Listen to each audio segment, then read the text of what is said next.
21 में हमें जो सिक्योरिटीज दी हैं वो कौन कौन सी, A B C D E F, ठीक है। उसके बाद हमें रिटर्न दिए हुए हैं सबके 8 8 12 4 9 और 8। हमें फिर रिस्क दिए हुए हैं सबके कितने कितने, 4 5 12 4 5 6। अब ये क्वेश्चन, पेन छोड़ दो प्लीज सारे, ये क्वेश्चन थोड़ा सा डिफरेंट है, मैं बता देता हूं आपको कैसे डिफरेंट है। पेन छोड़ के प्लीज पहले सुन लो, अलग है ये क्वेश्चन। अब यहां पर देखो, ना तो प्रॉपर्ली रूल 1 लग पा रहा है, ना प्रॉपर्ली रूल 2, ना रूल 3, यहां पे मिक्स लग रहा है।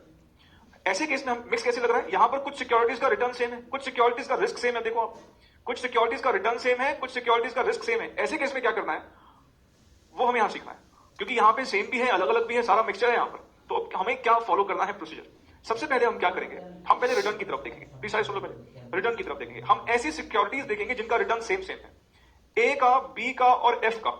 ए का, बी का और एफ का हम देखें अगर रिटर्न सेम सेम है, ए का, बी का और एफ का रिटर्न सेम सेम है, तो अगर ए, बी और एफ ये तीन रिटर्न सेम देंगी तो बहुत ऑब्वियस ही बात है, मैं इन तीनों में से वही पैसा लगाऊंगा जहां पे रिस्क कम होगा। फिर से बोलता हूं, ए बी एफ का रिटर्न सेम है, तो इन तीनों में से मुझे अगर कोई एक ही चूज करना होगा तो मैं कौन सा चूज करूंगा, जिसका रिस्क कम होगा। मेरे पास अगर पैसे हैं तो मैं ए, बी और एफ में तीनों में थोड़ी लगा दूंगा, मैं देखूंगा अरे रिटर्न तो सेम ही है, तो अगर ये रिटर्न सेम है तो मैं इसमें से रिस्क कम चूज करूंगा। ए, बी, एफ में रिस्क कम किसका है, ए का। बी का भी ज्यादा है 4 से और ये भी ज्यादा है 4 से। इसका मतलब ये पहला जो स्टेप है, आप पहले रिटर्न देखो किस किस का सेम है। अगर रिटर्न कुछ सिक्योरिटीज का सेम है तो उसमें से उनको रिजेक्ट मार दो जिनका रिस्क ज्यादा है, उनको रिजेक्ट मार दो। ये रिजेक्ट हो गया और ये रिजेक्ट हो गया, आप प्लीज चेक करना, ये रिजेक्ट हो गया और ये रिजेक्ट हो गया, पहले समझ लो प्लीज, ठीक है। अब हमारे पास बची हैं 4 सिक्योरिटीज। 4 सिक्योरिटीज हमारे पास कौन कौन सी बची हैं, ए सी डी ई। अब बी और एफ को भूल जाओ, ए सी डी और ई बची। अब देखो क्या इनमें से भी किसी का रिटर्न सेम है क्या, नहीं, अब रिटर्न सबके अलग अलग हो गए। A B A C D ई का रिटर्न अब अलग अलग है। अब देखो ऐसी कोई सिक्योरिटीज है जो बची हुई है, ध्यान रखना, जो हमने एलिमिनेट कर दिया उनको नहीं देखा। ऐसी कोई सिक्योरिटीज हैं जिनका रिस्क सेम सेम है। हाँ सर, ए का और डी का, ए का और डी का रिस्क सेम सेम है। अगर रिस्क सेम सेम होता है तो हम फिर डिसीजन किसके बेसिस पे लेते हैं, अगर ए और डी में से चूज करना हो तो उसी को चूज करोगे जिसका रिटर्न ज्यादा होगा। ए और डी में रिटर्न ज्यादा किसका है, ए का, इसका मतलब यहां पर डी भी बाहर हो गया, डी भी बाहर हो गया। अब हमारे पास 3 ही सिक्योरिटीज बची हैं और इस क्वेश्चन में यही कहा था, बताओ कौन सी 3 सिक्योरिटीज आप चूज करोगे। मान लो एक चूज करने के लिए बोलता, अब तीनों का रिटर्न भी अलग है, तीनों का रिस्क भी अलग है, तो फिर बता मैं क्या करता, वेरी गुड, सी भी निकाल देते। अगर एक ही चूज करनी होती, पर 3 चूज करनी, हमारे पास 3 बच गई। 3 कौन कौन सी बच गई हमारे पास, ए सी ई, और ए का रिटर्न रिस्क अलग अलग है। अगर इन 3 में से भी कोई कहे ना एक ही चूज करो, तो फिर मैं इन तीनों सिक्योरिटीज का हम सीवी निकालेंगे और जिसका सीवी कम होगा वो चूज कर लेंगे। बट फिलहाल इसने कहा था यहां पर उसको चूज करो जिसका 3 सिक्योरिटीज चूज करने के लिए बोला है। मैं अब जो ये बातें मैंने बोली ना अभी, पहले ये करो फिर वो करो, इसको मैं प्रॉपर वर्ड्स में लिखवा देता हूं ताकि आपको बाद में रिवीजन के टाइम पर दिक्कत ना आए, ठीक है। आइए हम लिख लेते हैं इस चीज को भी जो मैंने बोली अभी तक।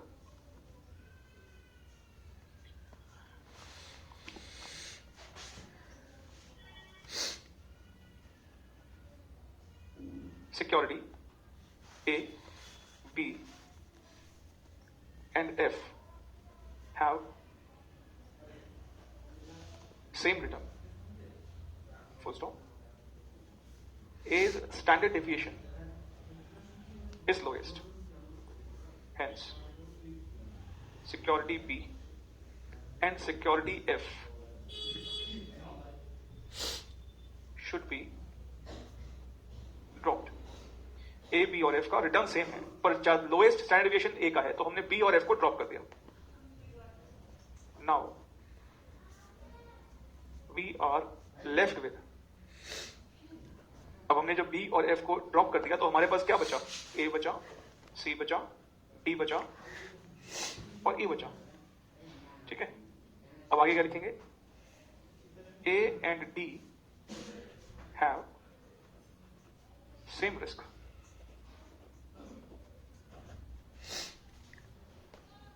D's return is lower than A. Hence, security D should be dropped. Now we are left with security A, C and E. Hence, 3 securities to be selected are A, C and E. ठीक है, तो अगर ये हम कहें कि option कौन सा चूज करना होगा, सी। आप समझें इसको please.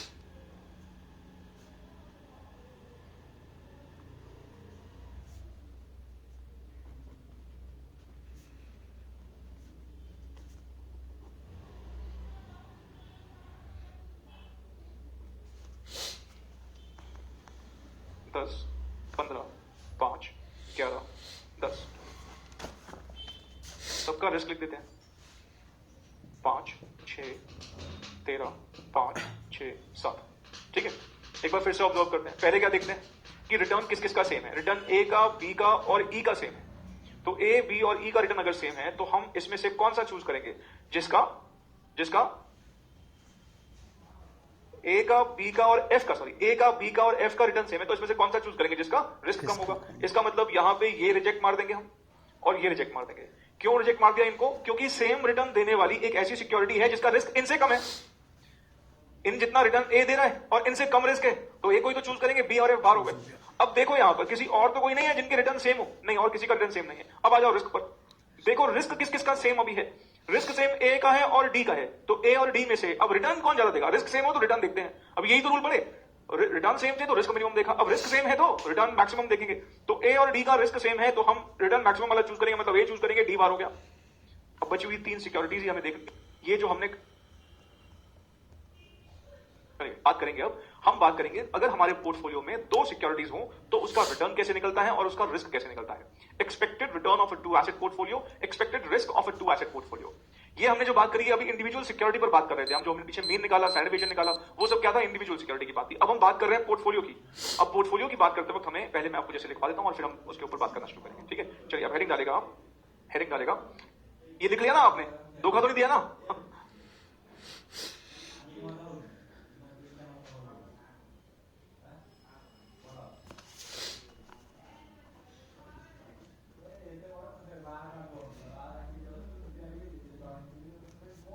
Expected return of a 2 asset portfolio.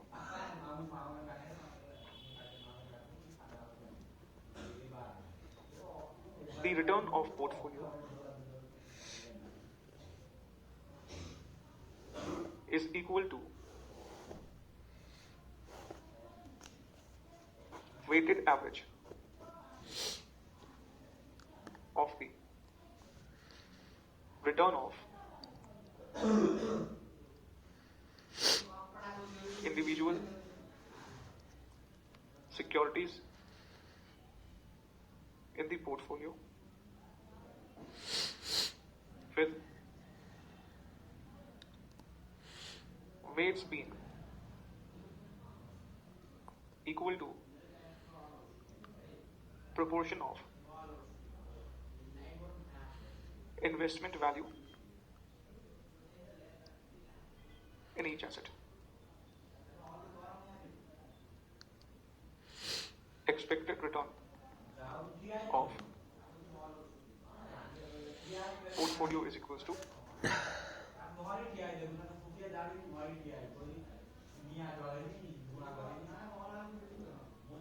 where RA is equals to expected return of security A, WA is equals to weight of security A,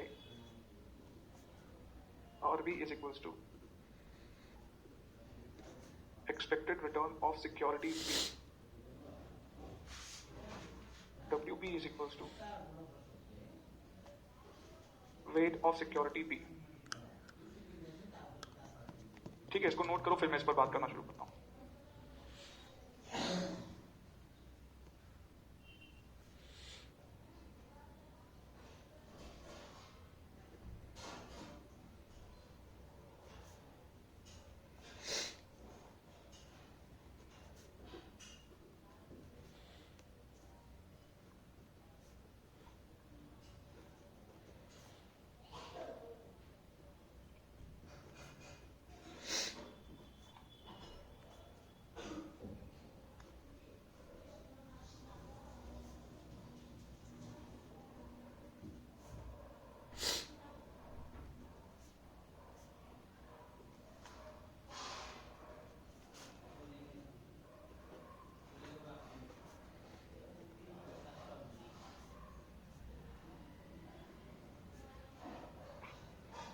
देखो अब ना हम ऐसे पोर्टफोलियो का रिटर्न निकालेंगे जिसमें दो सिक्योरिटीज हैं, मतलब मारुति है, एशियन पेंट्स है, इन्फोसिस है, टीसीएस है, विप्रो है, वादीलाल है, मतलब हमारे पास दो शेयर्स हैं और हम ऐसे पोर्टफोलियो का रिटर्न निकालेंगे।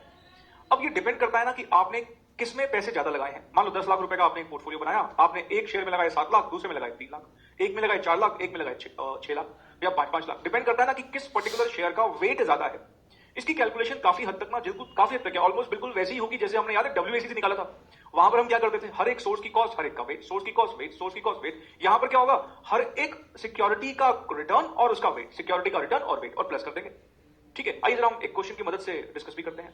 हम जो क्वेश्चन करेंगे बुक में हमारा होगा, हमने अभी वेट ज्यादा है, इसकी कैलकुलेशन काफी हद तक ना काफी हद तक ऑलमोस्ट बिल्कुल वैसी ही होगी जैसे हमने याद है WAC से निकाला था। वहां पर हम क्या करते थे, हर एक सोर्स की कॉस्ट, हर एक का वेट, सोर्स की कॉस्ट, वेट, सोर्स की कॉस्ट, वेट। यहां पर क्या होगा, हर एक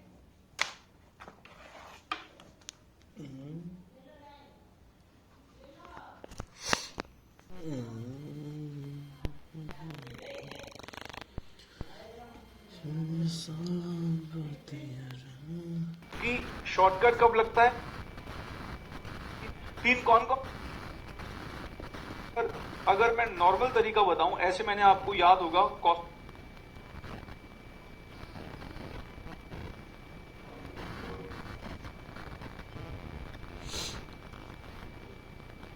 अब दी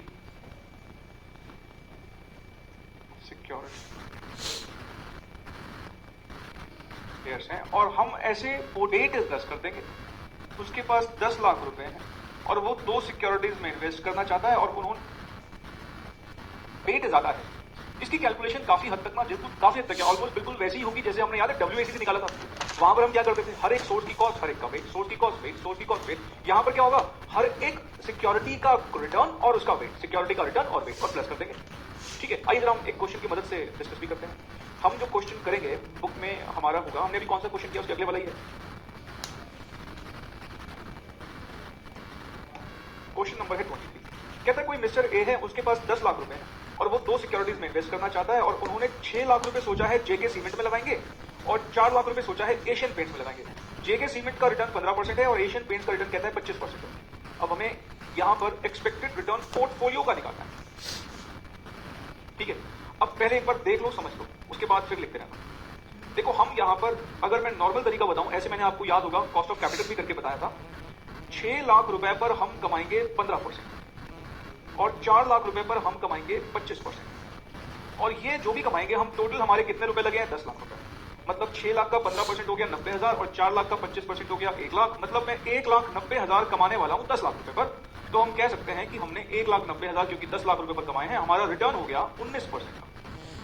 हमारा रिटर्न कितना हो गया, 19%। ये एक नॉर्मल तरीका है कैलकुलेशन का। ये हमने इवन कॉस्ट ऑफ कैपिटल मैंने आपको ऐसे करके दिखाया था, लेकिन हमें ऐसा नहीं करना। कभी कभार वो हमें बताएगा ही नहीं कि हमने कितनी इन्वेस्टमेंट करी। हम क्या करते हैं, जैसे ये 6 लाख इंटू 15%, हम इसको ऐसे भी तो कंप्यूट कर सकते थे, 6 लाख इंटू 15% अपॉन 10 लाख। याद करो, ऐसे हमने वहां भी सीखा था। 4 लाख इंटू 25% अपॉन 10 लाख। ये क्या है बेसिकली 0.6 इंटू 15%, ये क्या है 0.4 इंटू 25%। समझ लो पहले 2 मिनट के लिए प्लीज। अब यहां वेट कैसे निकाला, जैसे कॉस्ट ऑफ कैपिटल में कैसे निकालते थे, डेट का amount divide by total capital. यहां पर कैसे करोगे, जेके सीमेंट में कितना इन्वेस्ट किया divide by total investment, Asian paint में कितना इन्वेस्ट किया डिवाइड बाय टोटल इन्वेस्टमेंट। तो वेट्स का सम यहां पर भी वही आएगा जैसे वहां पर आता था। मतलब 60% फंड हमने जेके सीमेंट में लगा दिए, 40% हमने लगा दिए एशियन पेंट्स में। वेटेड ही आएगा ना ये भी, क्योंकि ये थोड़ी जरूरी है कि आप सब जगह पे हाफ हाफ ही लगाएं। तो आपकी मर्जी है, आप जिस पर्टिकुलर शेयर पोर्टफोलियो बना रहे हैं मानते हैं, लेकिन वेट्स भी तो बराबर थोड़ी हो सकते हैं। वेट्स तो डिपेंड करता है ना कि हम किस शेयर को ज्यादा अट्रैक्टिवली देखते हैं। ठीक है, अब जरा ये देख लोगे तो ये भी 9% प्लस ये कितना आ जाएगा, 25 इंटू 0.4 10% आ जाएगा। कितना हो गया, 19%। अल्टीमेटली कर क्या रहे हैं आप, वेट रिटर्न, वेट रिटर्न। जैसे वहां था कॉस्ट वेट, यहाँ रिटर्न वेट और रिटर्न। क्योंकि हम किस पोर्टफोलियो को बना रहे हैं, ऐसा पोर्टफोलियो जिसमें दो ही सिक्योरिटीज है, इसलिए यहाँ पर दो ही सिक्योरिटीज की बात करें। ठीक है, कर लो, इसको नोट कर लो, फिर मैं इस जैसा एक क्वेश्चन और कराऊंगा और कुछ बेसिक बातें बताऊंगा इसी पर्टिकुलर बात के ऊपर। नोट कर लो पहले इसको।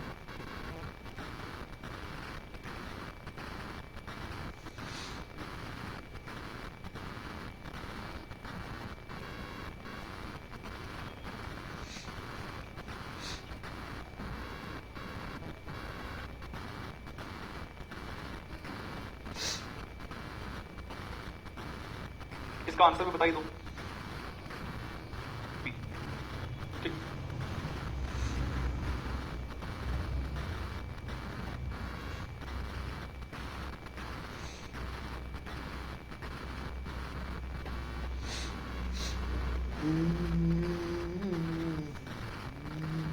चलिए रिटर्न नोट कर लिया। आइए देखिएगा सामने, देखना सामने। मैं अब कुछ बेसिक बात कर रहा हूं।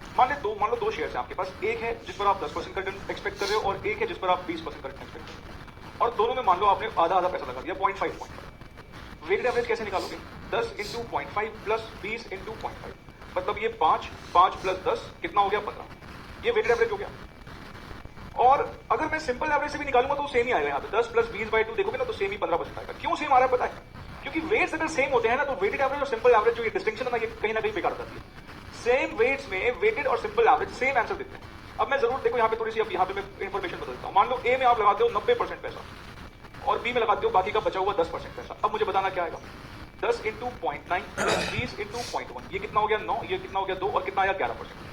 जानते हो अब आपका रिटर्न 10 के आसपास है। 10 के आसपास पता है क्यों रिटर्न है? क्योंकि 90% पैसा आपने यहीं लगा रखा है। जो रिटर्न ज्यादा दे रखा है उसमें तो आपने बहुत ही कम रुपया लगाया। 90% पैसा आपने यहां लगा दिया, इसलिए रिटर्न आपका इसके आसपास आएगा। मतलब जिसका वेट ज्यादा होता है ना उसका ओवरऑल रिटर्न में ज्यादा इन्फ्लुएंस होता है।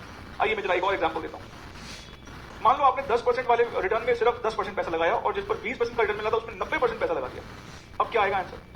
10 इंटू 0.1 प्लस 20 इंटू 0.9, ये 2 प्लस 18 और 2 नहीं सॉरी, ये कितना? 1 आएगा। 1 प्लस 18, 19% का रिटर्न आया। अब हमारा रिटर्न, ओवरऑल रिटर्न जो है उसमें बी सिक्योरिटी का ज्यादा इन्फ्लुएंस है, बिकॉज हमारा मैक्सिमम पैसा इस पे लगा हुआ है। तो ये बात बहुत इंपॉर्टेंट है कि जो वेट है वो ऑफकोर्स जिस सिक्योरिटी का वेट ज्यादा होगा उसका ओवरऑल रिटर्न पर ज्यादा इन्फ्लुएंस होगा। यहां पर हमारा ओवरऑल रिटर्न 10 के नजदीक था, यहां पे ओवरऑल रिटर्न 20 के नजदीक था, और यहां पर क्योंकि इक्वल वेटेड था इसलिए ना 10 के ना 20 के बीच में था।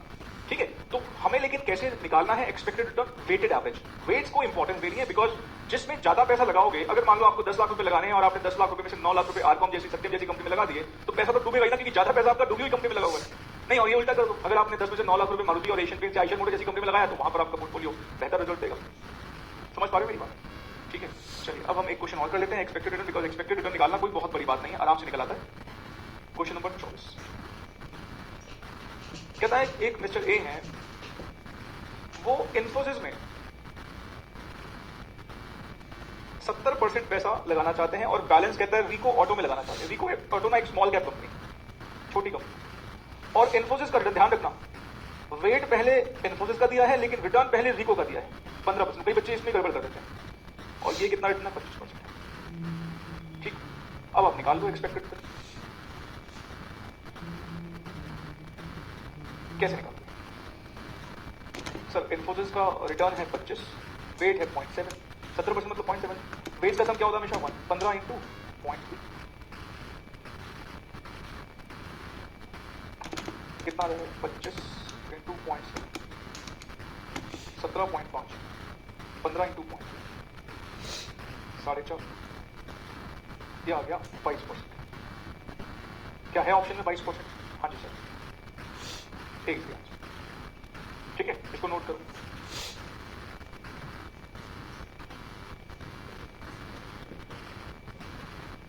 अब ना मैं आपको जो सिखाऊंगा ना इसके बाद वो इंपॉर्टेंट है, और वो है standard deviation, risk of two security portfolio. मैं बार बार बोल रहा हूं, हम अभी 2 सिक्योरिटीज के पोर्टफोलियो पर बात कर रहे हैं। 3 सिक्योरिटीज में चीजें थोड़ी सी टिपिकल हो जाती है, बताऊं क्या करना है। वैसे वहां पर हमारे सिलेबस में है नहीं, खासकर स्टैंडर्ड डेविएशन नहीं है। रिटर्न फिर भी आ जाएगा निकालना, स्टैंडर्ड डेविएशन के बारे में नहीं, क्योंकि वो एक बहुत बड़ी मैथमेटिकल इक्वेशन। अभी 2 की सिक्योरिटी मैं अभी लिखवाने वाला हूं, उसके ऊपर डर मत जाना, ठीक है ना? डरना मत, पहले बोलो मैं बहुत अच्छे से सारी बातें एक्सप्लेन करूंगा, डरना नहीं है आपने। तो मैं लिखवाना शुरू कर रहा हूं, expected risk of a 2 security portfolio. ठीक, डरेंगे नहीं, सब लिखेंगे, और मैं उसको बहुत अच्छे से आपको एक्सप्लेन करूंगा, बिल्कुल टेंशन लेने वाली बात नहीं। आइए लिखना शुरू करते हैं।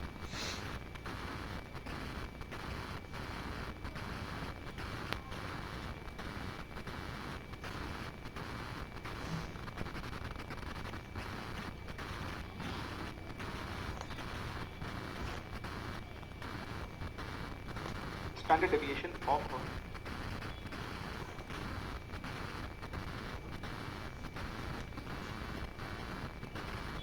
2 asset portfolio.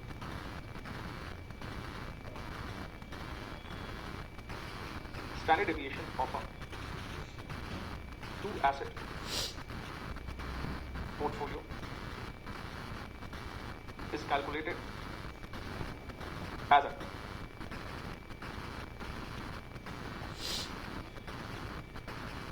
Standard deviation of AB, मतलब पोर्टफोलियो है, क्योंकि हम 2 एसेट की बात कर रहे हैं, सिक्योरिटी है, सिक्योरिटी। इसका स्टैंडर्ड डेविएशन कुछ ऐसे निकलेगा। बिल्कुल नहीं घबराना आपने, ठीक है? तो ये बोल बोल के आप ना टेंशन दे रहे हो। मैं कह रहा हूँ ना, मेरा विश्वास मानो, इससे आसान फॉर्मूला नहीं हो सकता। सर दिल रखने के लिए कुछ भी बोल देते हो आप। मैं सही कह रहा हूँ, पहले लिख लो और मैं फिर बताऊंगा ना आपको कैसे बोल रहा हूँ, क्यों बोल रहा हूँ। Standard deviation of A into weight of A का square, B और B weight of B का square, 2 into standard deviation of A, weight of A, standard deviation of B, weight of B और RAB. What is this? अभी सब लिखे हैं। Where standard deviation of AB is equals to overall standard deviation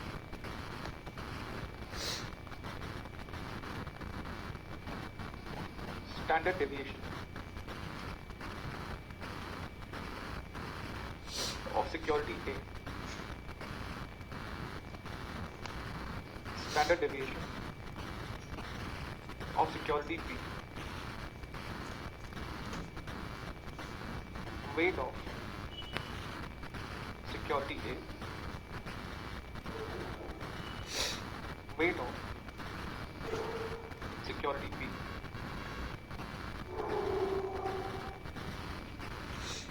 correlation between security A and security B.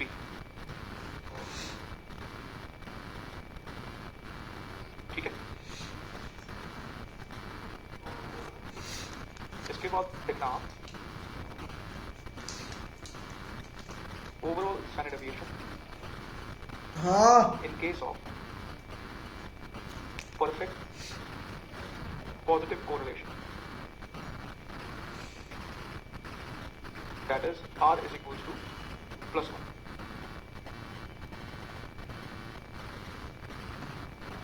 कई बच्चों को पसीना आ गया देखकर।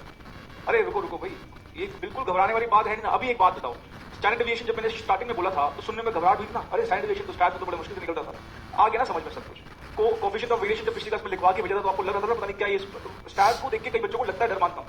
ये कुछ भी नहीं है इन फॉर्मुलाज में, मैं बता रहा हूँ, मेरा विश्वास मानो, बहुत सिंपलेस्ट है, बहुत ज्यादा सिंपल है। अभी देखोगे ना, जब मैं बोलना शुरू करूंगा तो आपको सब कुछ समझ में आना, बिल्कुल बढ़िया समझ में आएगा। विद प्रैक्टिकल एग्जांपल सारी बातें बोलूंगा, अच्छे समझ में आएगा सब कुछ, ठीक है? नोट करो।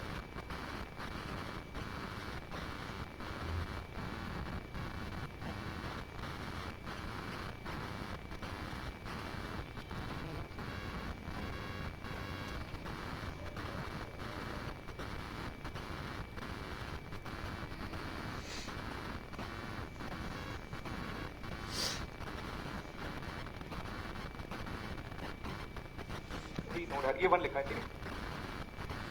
a square plus b square plus 2ab is equals to a plus b का whole square.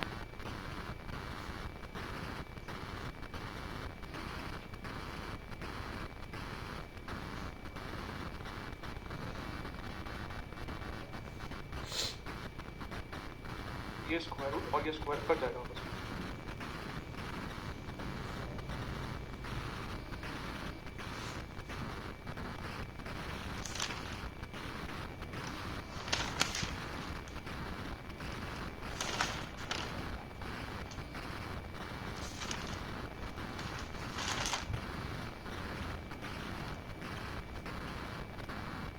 This shortcut is applicable only when there is perfect positive correlation. Only when there is perfect positive correlation. ठीक है, मुझे page बदलना है, जब ये note हो जाए तो मुझे बताना।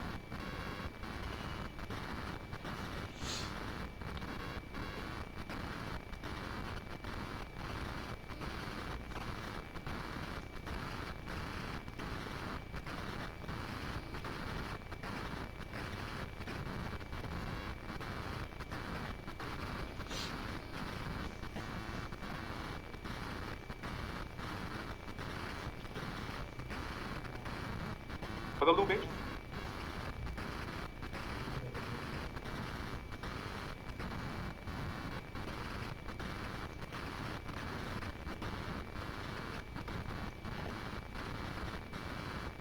हाँ जी, लिखा ना, बदल दें? चलिए,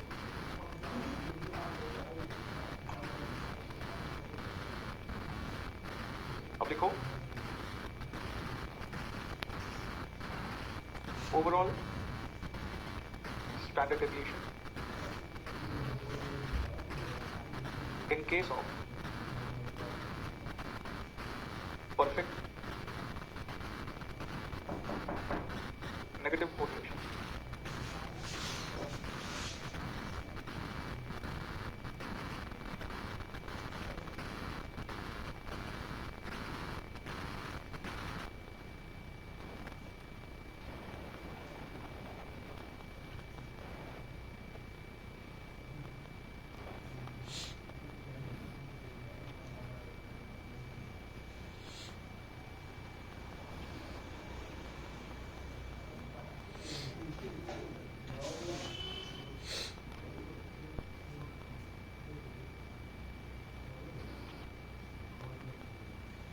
ये माइनस तो ये माइनस हो जाएगा, बी नो डैट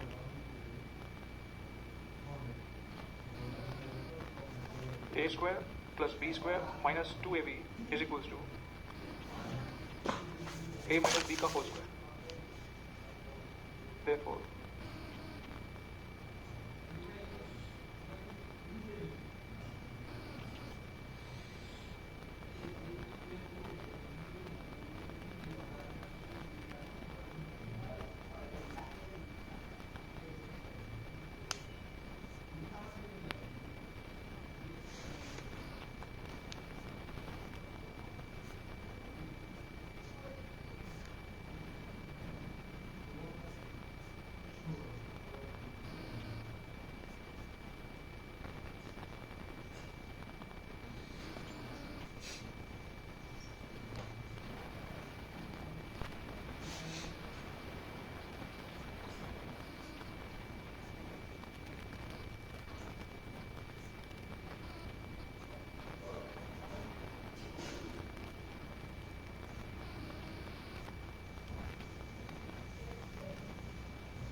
लिखा